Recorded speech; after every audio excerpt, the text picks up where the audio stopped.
flutter near the willow shade, echoes of the paths they've made, colors blend like drops of rain, nature's ardent sweet refrain. Little wings of wonder fly, tracing stories in the sky, high above where dreams are spun. Little wings chase the sun.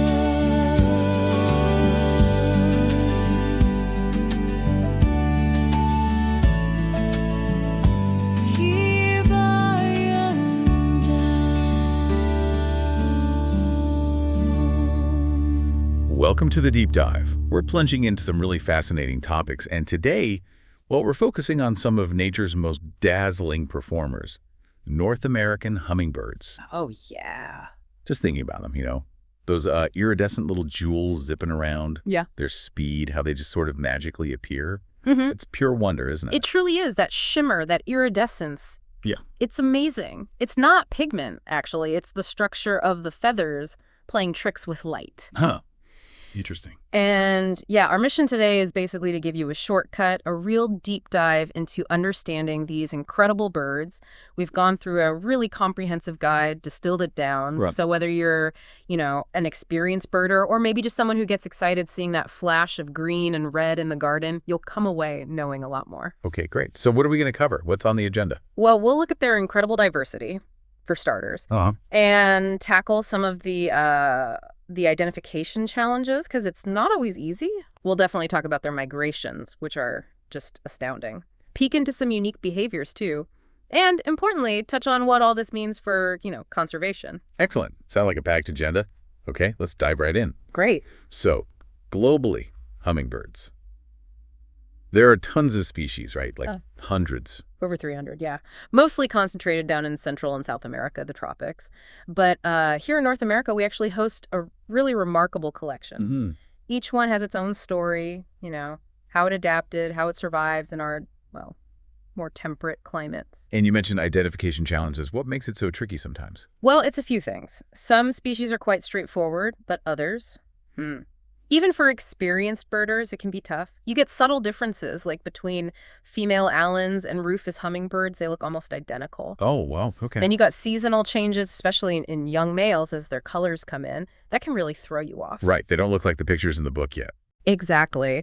And then there's the excitement of vagrant birds showing up way outside their normal range. That's a whole other layer. Okay. So it's definitely a puzzle sometimes. How should we approach it? Maybe we can start with some of the more common ones, like the one most people in the East probably see. Yeah, good place to start.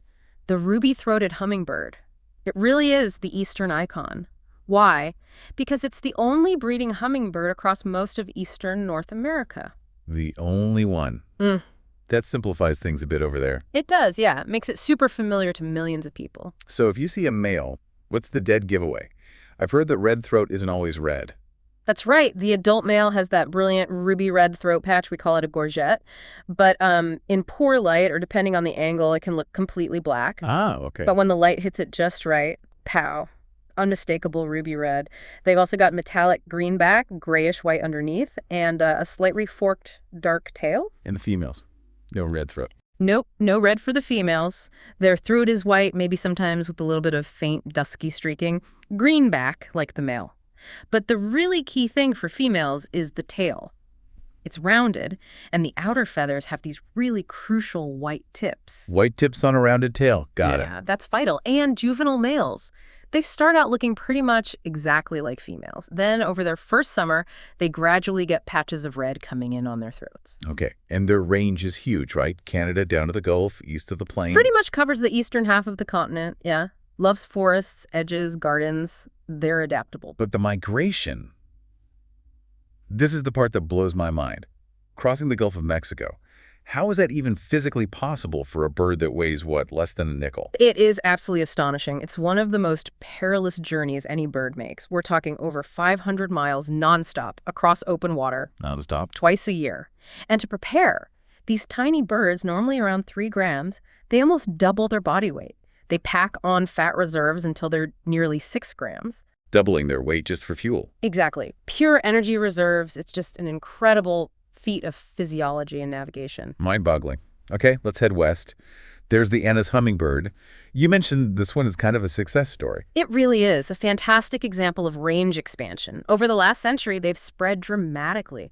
Used to be mostly coastal California. Now they breed from British Columbia way down into Arizona. Wow. What drove that expansion? A lot of it seems to be tied to human activity, actually. Things like garden feeders and planting exotic nectar-producing plants have provided year-round resources, allowing them to push north and inland. Shows remarkable adaptability.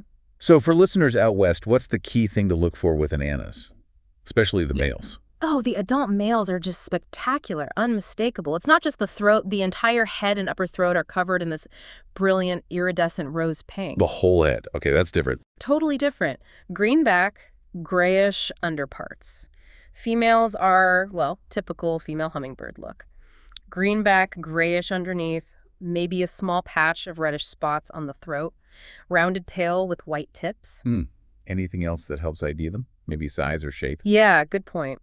Annas are a bit larger and stockier than some others, like ruby throats. They have a slightly more angular head shape, almost a bull-necked kind of look, even the juveniles.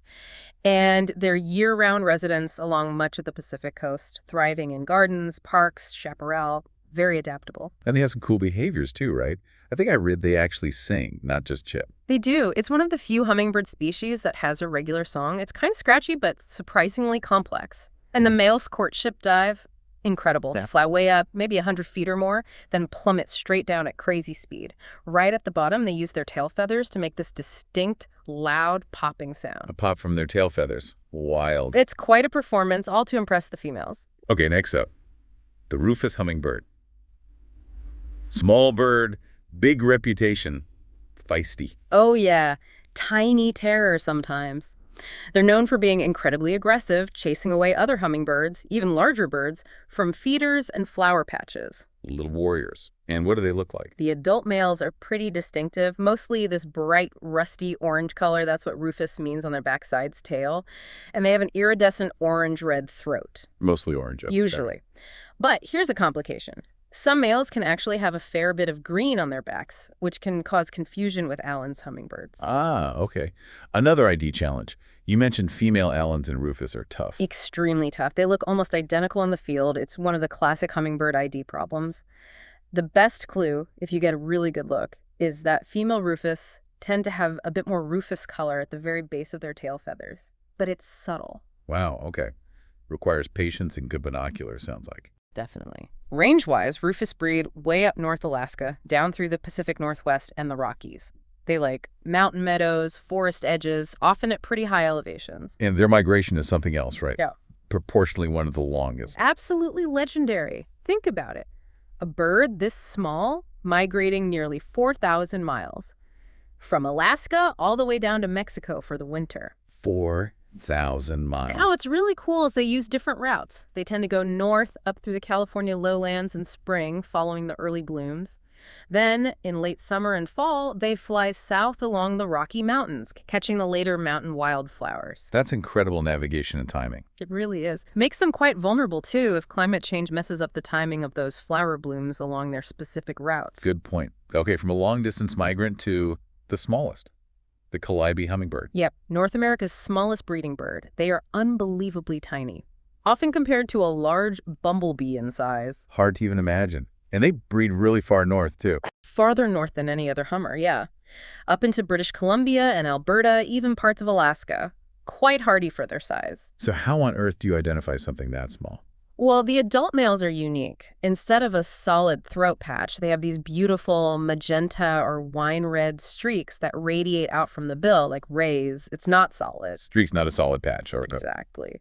Green back, white underneath, often with a kind of peachy wash on the sides. For females, honestly, the best clue is often just their incredibly small, compact size. They just look tiny.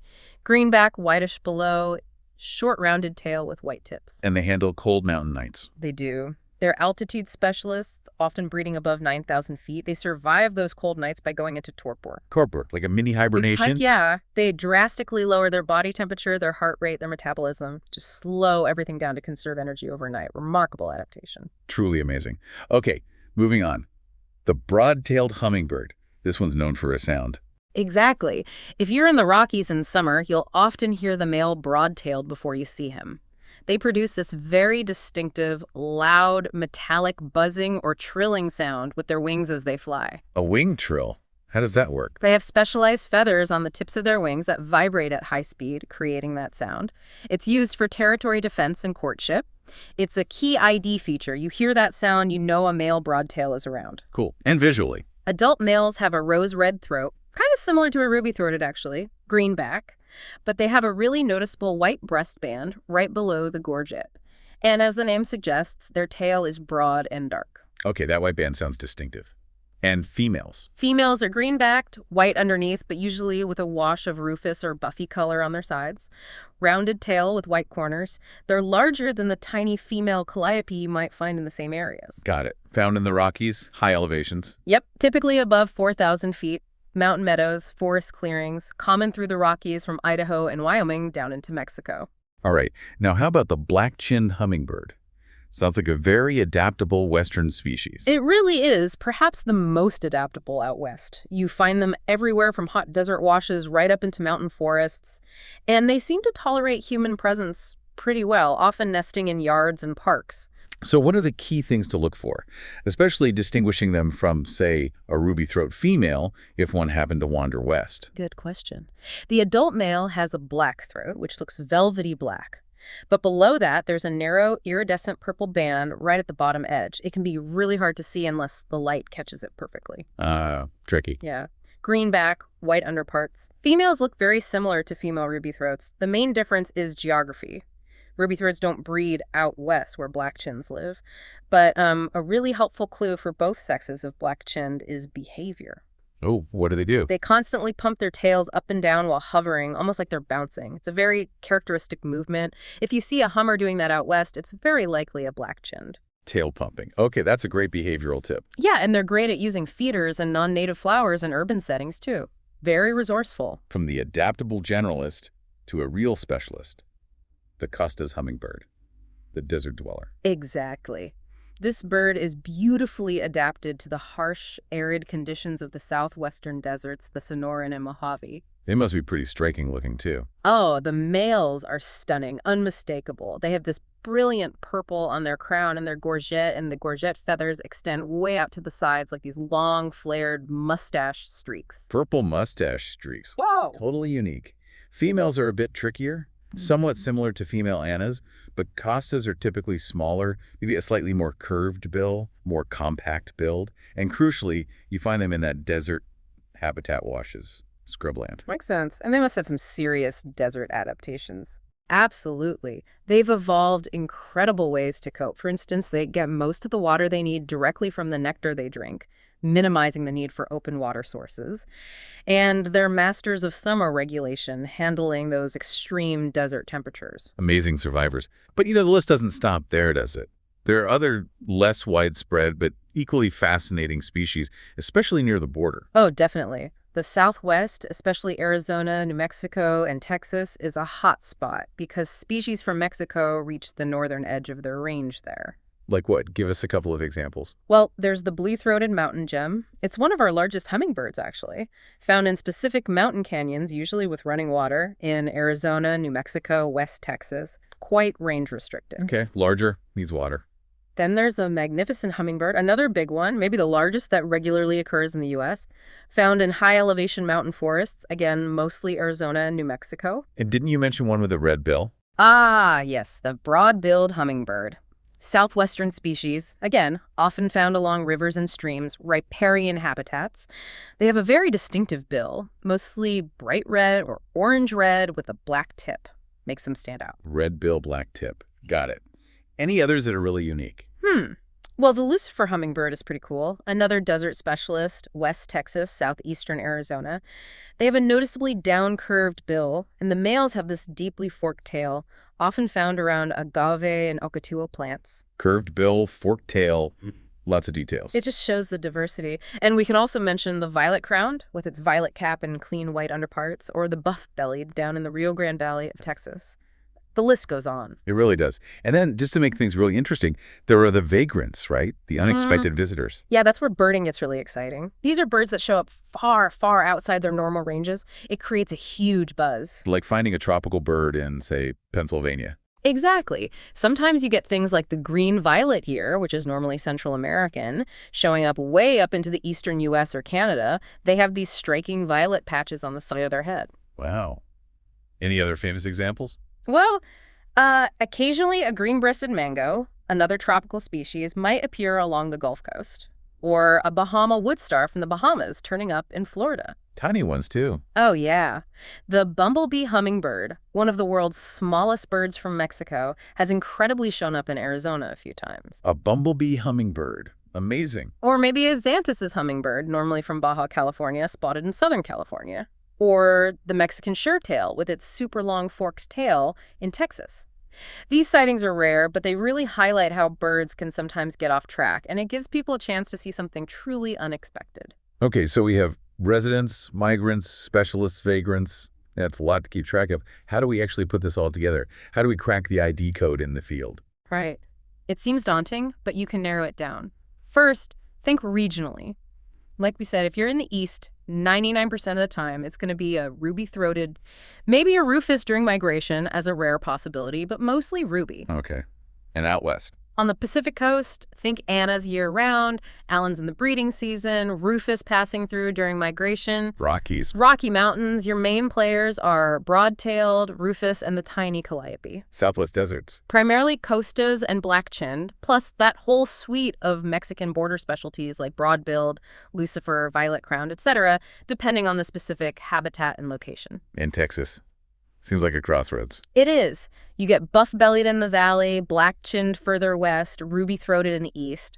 It depends where you are in Texas, so knowing your location and what's expected there is step one. It massively narrows the field. Okay, location first, but then what clues do you focus on? You said color alone isn't enough. Absolutely not, but color can be tricky with light angles, females, juveniles. You need multiple characteristics. Like size comparison. Is it tiny, like a Calliope, or large, like a magnificent?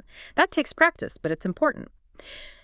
Bill shape and length. Is it long and straight, short, curved like the Lucifer, or red like the broad-billed? Right. Those details matter. Huge difference. And behavior. We talked about the black chin's tail pumping, or the broad-tailed's wing trill, or the rufus's aggression. Those are powerful clues. And habitat, you mentioned that too. Crucial. A hummingbird sitting on a cactus in the Arizona desert is almost certainly not a ruby-throated, even if it looks superficially similar.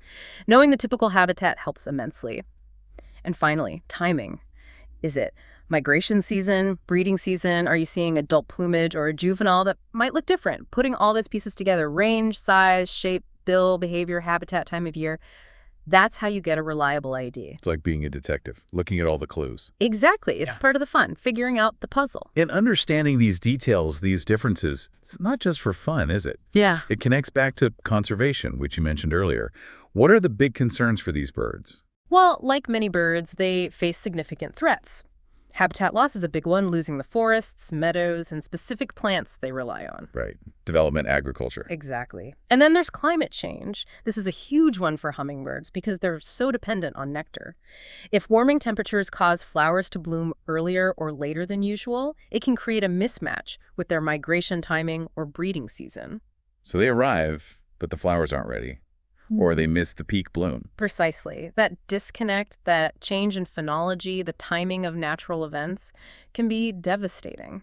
They might not have enough food when they desperately need it after a long migration or to feed their young. That really highlights the adaptability versus vulnerability point, doesn't it? It really does. You see a species like Anna's, which has adapted incredibly well to human landscapes and expanded its range. That's encouraging. But then you look at a specialist like the blue-throated mountain gem, needing those specific mountain canyons with year-round water. They are much more vulnerable.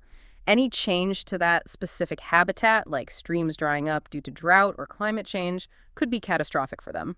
So understanding these individual species' needs and ranges is critical for conservation efforts. Absolutely essential. We need to know which species are most at risk, where they live, what specific resources they need, so we can target conservation actions effectively. Protecting key habitats, ensuring nectar sources are available, understanding migration corridors, it all matters. Wow. It's been quite a journey, this deep dive. We've gone from the sheer wonder of these birds to their incredible diversity, the challenges of ID, their epic migrations, unique behaviors, and these really critical conservation needs. From the tiniest Calliope to the large magnificent, from the desert costas to the eastern ruby throat, they are all remarkable examples of resilience and adaptation. Absolutely. Yeah. So our hope really is that after listening to this, you'll look at hummingbirds with a fresh perspective, maybe a deeper appreciation. Yeah, maybe next time you see one, whether it's at your feeder or out on a trail, think about the specifics. What subtle clue, maybe its size or the way it hovers, or even just knowing the incredible journey it might be on. What detail might you notice differently now, knowing just how extraordinary these tiny little powerhouses truly are?